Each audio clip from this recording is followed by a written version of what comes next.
want you to deliver a message to your people.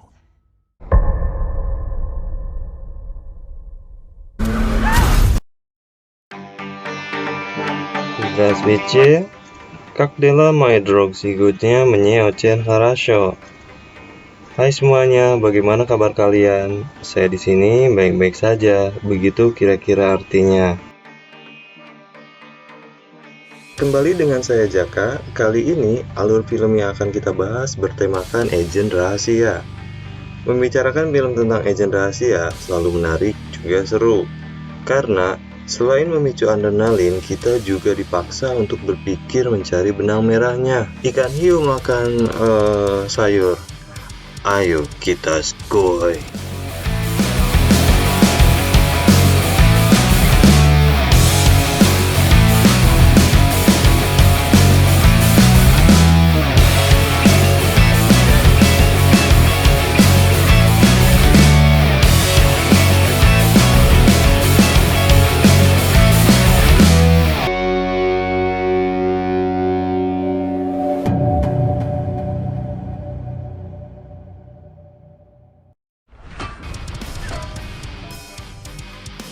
Film ini dirilis 2019 lalu, dibintangi oleh Sasha Luz sebagai pemeran utamanya, ditemani oleh Cillian Murphy dan Luke Evans. Ketiganya akan menemani kita sampai akhir cerita.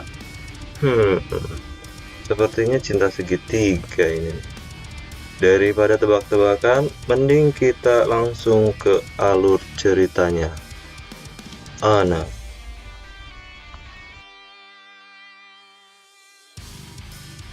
Berawal dari hubungan diplomatik Amerika dan Rusia yang memburuk, hingga semua diplomat Amerika di Rusia dibersihkan. Film kemudian membawa kita ke 5 tahun ke depan, di mana kita melihat seorang agen pencari bakat yang diperankan oleh aktor Prancis bernama Jean Baptiste yang sedang mencari talent untuk dijadikan model di Paris, Prancis. Singkat cerita, dia bertemu dengan Anna, yang tak lain pemeran utama kita di film ini, yang sedang berjualan boneka di pasar. Tak lama basa-basi, akhirnya deal, berangkatlah Anna ke Paris, Prancis. Sesampainya di Paris, Anna bertemu dengan Maud, gadis bondol teman asramanya, yang kemudian jadi girlfriend-nya. Hari berlalu, dan Anna pun menjalani aktivitas barunya sebagai model. Keesokan hari di saat hari perayaan, dia dipertemukan dengan seseorang bernama Oleg, yaitu diperankan oleh Andrew Ward, yang berperan sebagai pengusaha yang kebetulan berasal dari Rusia. Oleg pun melanjutkan gombalannya hingga Anna mau diajak ke kamar hotel. Karena merasa rekan satu negara, Oleg menceritakan profesi dia yang sesungguhnya, yaitu sebagai pemasok senjata. Singkat cerita, Anna pun membunuhnya. Cerita bergeser ke 3 tahun ke belakang. Terlihat suramnya kehidupan Anna dan pacar belandalannya. Jenuh dengan kehidupan monotonnya membuat Anna mengirimkan CV ke Angkatan Laut Rusia untuk direkrut. Tak lama, Anna didatangi oleh seorang agen KGB Rusia bernama Alek yang kemudian jadi kekasihnya di KGB Rusia. Anna pun direkrut. Cerita maju lagi membawa kita ke 3 tahun ke depan. Di situ terlihat Anna berada di ruang interogasi yang selanjutnya bertemu dengan Leonard yang berperan sebagai agen CIA di situ. Kebetulan di Paris membantu menangani kasus. Anna diinterogasi terkait terbunuhnya Oleg di hotel daerah situ. Anna meyakinkan bahwa dia tidak tahu apa-apa. Pernyataan Anna dikuatkan dengan hilangnya file CCTV di hotel tersebut. Cerita mundur lagi ke 6 bulan ke belakang. Saat Anna pertama kali direkrut oleh agen rahasia KGB hingga diberi kesempatan untuk magang. Di situ, Anna mendapat tugas pertamanya sebagai agen magang KGB untuk membunuh seseorang yang ada di restoran dalam waktu 5 menit. Apes buat Anna, senjata yang dibawanya ternyata tidak berpeluru di dalamnya. Akhirnya dia membunuh target dengan tangan kosong melawan banyak anak buah dari targetnya. Misi pun komplit dalam 5 jam. Sepulang ke kantornya, Anna marah kepada atasannya karena dia merasa dijebak dan atasannya menjelaskan kelalaian Anna dengan tidak mengecek senjatanya terlebih dahulu.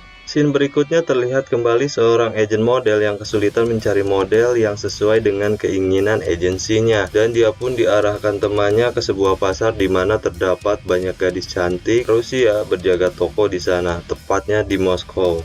Di situ ternyata pertemuan Anna dengan pencari bakat itu sudah direncanakan KGB agar terlihat natural. Kembali ke pertemuan Anna dan Oleg di perayaan agensi tadi, ternyata semuanya dipantau oleh KGB. Selesai mengeksekusi Oleg, Anna meninggalkan hotel dengan ganti kostum juga menghilangkan bukti rekaman CCTV di hotel tersebut. Di situ sudah ada pengganti yang mirip dengan Anna untuk mengelabui cerita. Kembali ke kantor Anna saat dia dipertemukan dengan direksi KGB. Di situ Anna bertanya, setelah tugasnya selama 5 tahun selesai, apakah dia boleh tinggal di mana saja? Direksi KGB pun marah dan menjelaskan bahwa menjadi agen rahasia KGB adalah tugas negara sampai mati. Cerita beralih ke apartemen baru Anna dan pacar bondolnya, di mana dia sudah merencanakan masa depan mereka. Kembali ke tugas KGB, kali ini Anna disuruh mengeksekusi seseorang di kamar hotel dengan membawa salah satu jari tangan targetnya. Tugas pun selesai dengan Anna yang harus balik lagi ke kamar targetnya karena lupa membawa sidik jari targetnya. Selesai menjalankan tugas tersebut, Anna terlihat bersedih dan capek dengan pekerjaannya. Di situ, bosnya memberi Anna libur 1 minggu dan dia pun berlibur dengan pacarnya. 1 minggu selesai liburan, Anna kembali ke tugasnya sebagai agen KGB dengan membantai semua target yang diberikan kepadanya. Dan di sisi lain, kehidupan formalitasnya berjalan dengan baik sebagai model busana. Cerita berlanjut saat direksi KGB bermain catur dengan Anna. Di situ, dia mengungkapkan rasa salut atas prestasi-prestasi Anna selama bertugas di KGB. Tiba-tiba, Anna langsung membunuh bos besarnya tersebut dengan senjata yang sudah dipersiapkan di bawah meja. Gimana? Kalian sudah pusing sama Anna? Kita lanjutin. Kembali ke 6 bulan sebelumnya. Ingat, pas Anna disuruh mengeksekusi seseorang dengan membawa jarinya, ternyata di kamar tersebut sudah ada Leonard, yang tak lain adalah agen CIA yang pernah menginterogasinya dulu. Di situ, Anna diberikan tawaran untuk bergabung atau dipenjara atas tuduhan pembunuhan Oleg. Cerita dikembalikan ke liburan Anna sebelumnya, yang ternyata di situ dia melakukan kontak dengan CIA. Semenjak itu, Anna menjadi TTM-nya agen CIA tersebut. Adegan selanjutnya memperlihatkan pembicaraan penting Anna dengan Leonard. Tentunya setelah ahem-ahem dulu sebelumnya. Di situ, Leonard mengungkapkan bahwa KGB dan CIA sebetulnya memiliki hubungan yang baik. Semua berubah saat Vasiliev jadi direktur KGB. Di situ, Leo meminta Anna mengeksekusi direksi KGB tersebut. Kembali ke hari di mana Anna mengeksekusi direksi KGB saat main catur dengannya. Di situ, sebenarnya Anna dijemput oleh Leo jika tugas Anna sudah selesai. Namun, sampai waktu yang ditentukan, Anna pun tak kunjung muncul, ditinggal, dan dianggap sudah mati.